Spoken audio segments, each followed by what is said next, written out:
Hi everyone. Today's topic is heat transfer to fluids with a phase change. So, phase change is nothing but changing from liquid to vapor and vapor to liquid. So, like in a phase change, heat transfer is a broad field that finds applications in almost all of the engineering disciplines. Like in this change heat transfer, there are two most important processes are boiling and condensation, which I am going to explain in this class. So first of all, what is boiling? So like boiling is a convective heat transfer process that involves a phase change in phase from liquid to vapor. So like this phenomena, boiling is opposite to condensation, as boiling changes from liquid to vapor, and in condensation it changes from vapor to liquid. So most of the boiling process we are seeing in such process are like distillation, evaporation and steam generation.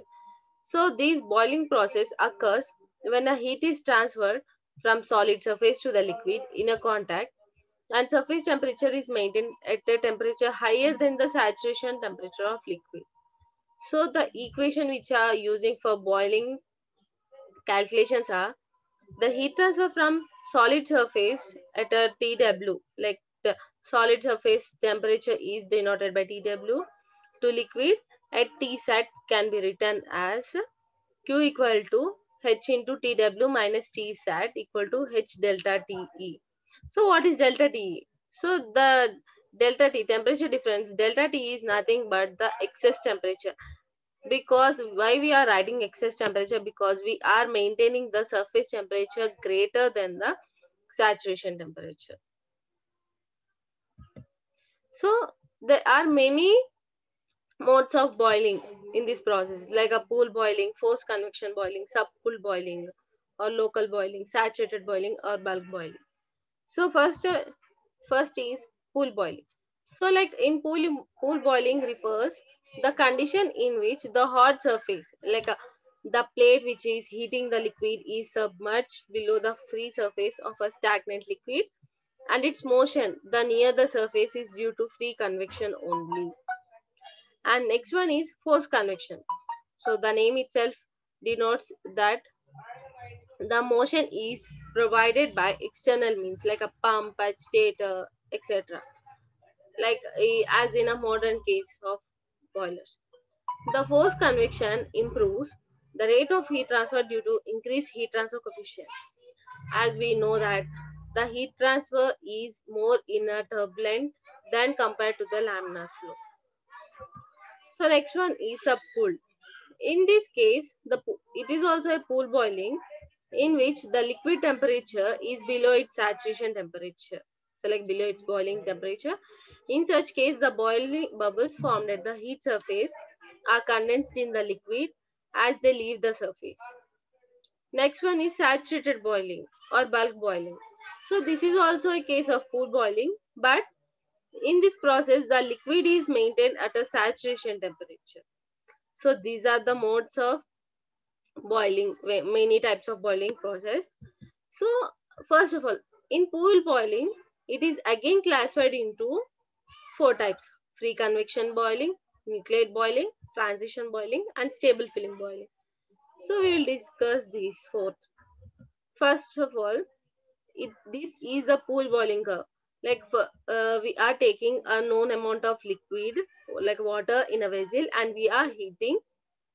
So we are observing that how these bubbles are how these boiling are going. We are making a graph, like taking on y-axis we are taking q heat flux, on x-axis we are taking a temperature gradient t-axis. So when we are there are many modes like a natural convection, nucleate, transition, filling, boiling. So this is the curve which we obtain. So first one is free convection boiling. So in this regime, the excess temperature like TE is very small. So in that heat is transferred from the wall to liquid. So density of the liquid at its surface decreases. The hot liquid moves up and the cool liquid descends and sets up free or natural convection currents. So thus the heating in this case is by natural convection only. Like in this case, the vapor is produced at a free surface of liquid by evaporation. Hence, in this regime is also known as the interface evaporation. So in this free convection, we are maintaining the excess temperature very small. So there is no bubble formation takes place in a free convection. It is an initial stage of boiling process, so it starts evaporating. So that's why we are calling this all known as interface evaporation. So next one is nucleate boiling. So in nucleate boiling, the heat flux like Q is rapidly increases with increase in excess temperature. Like delta T is also increasing and Q also increasing. The values of delta T is in the range of 5 to 30 degrees centigrade. In this region, the bubbles start forming at a certain location, not on the full surface of the solid. At some points of the solid surface, they are forming a bubbles, and it represents the start of boiling process. So in that process, uh, called period to be in a graph, in the regime of pool boiling, the bubble formed are very few in numbers. So it is a the bubbles form but one, two, or like not rapidly. There are few number of bubbles are formed, and it condenses in the liquid only, and it does not reach the top surface of the liquid. This regime is referred to as isolated nucleate boiling, like or unstable boiling. And we further increase in excess temperature.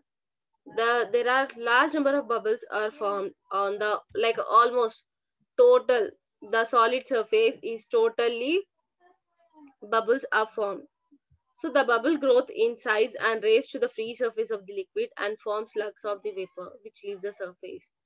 It rapidly bubbles forms at the surface on the total surface of the solid. And next one is transition boiling. So with increase in the temperature difference, the bubble formation is very high. So these bubbles start to combine and form a blanket of vapor filling on heating surface. It starts like when temperature is increasing, the bubble starts very rapidly. So and most of the bubbles combine and form a like a film on the heating surface where the vapor film is unstable, and it starts forming film and it again collapsing. So that's transition boiling, and that boiling process is known as an unstable film boiling because it forms a film and it again collapse immediately. So this is known as an unstable film boiling. In stable film boiling, the region beyond like a point D, when you see the graph, the film is stable on the surface, and this region is called regime of stable film boiling. The bubble form very rapidly and it forms a film on the surface of the solid, and it is a stable liquid. So as we see, this is the picture of different boilings. Like at the starting, natural convection, it starts only evaporation, it does not produce any bubbles. So at second stage it starts bubble but in a less quantity, and again when we increase the temperature, the bubble starts immediately, and it forms the all bubbles forms a film on the surface, but it is not stable. See, it is breaking. But when we increase in temperature again, the bubbles increasing rapidly, and all the bubbles forms a stable film. Like see, they form a film on the solid surface. These are the different types of boiling we can see in during the experiment. So next one is condensation. As I already told that condensation is opposite to the boiling. It changes from vapor to liquid. So in this condensation of pure vapor, is it necessary to remove the latent heat of vaporization? So when a saturated, like in condensation process, like saturated vapor comes into contact of a cold surface, for example in a surface condensers, the heat transfer from vapor to surface takes place and the vapor gets condensed on the surface. Condensation occurs by two distinct mechanisms at very different rates of heat transfer. There are two types of condensation process, drop-wise condensation and film-wise condensation. In drop-wise condensation, This condensation occurs when a vapor is in a contact with a non-wettable surface. It does not wet the vapor which does not wet the surface, such like a Teflon. So in this, the droplet formed are merged and falls down under the action.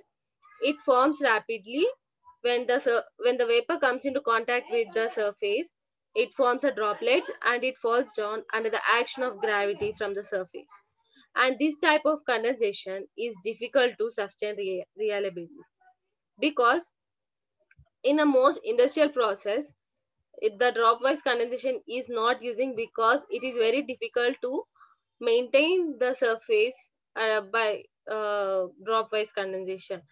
So it is like an ideal. We can't, there are no techniques to maintain a dropwise condensation. So in film-wise condensation, it is a film-wise condensation is when a liquid film is formed on the cooled surface by the vapors.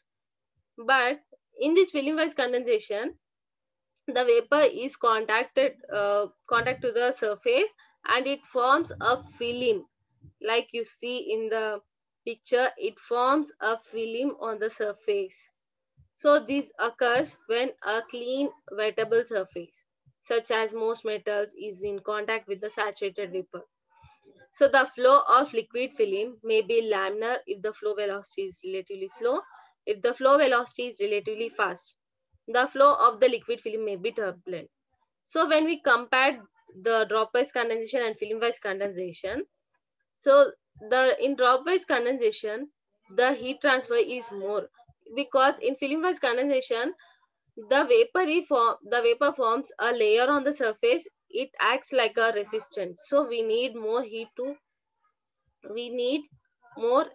transfer. So, and dropwise condensation is attainable on a rough surface and dirt surface, and film-wise condensation occurs on a clean and wettable surface. Thank you.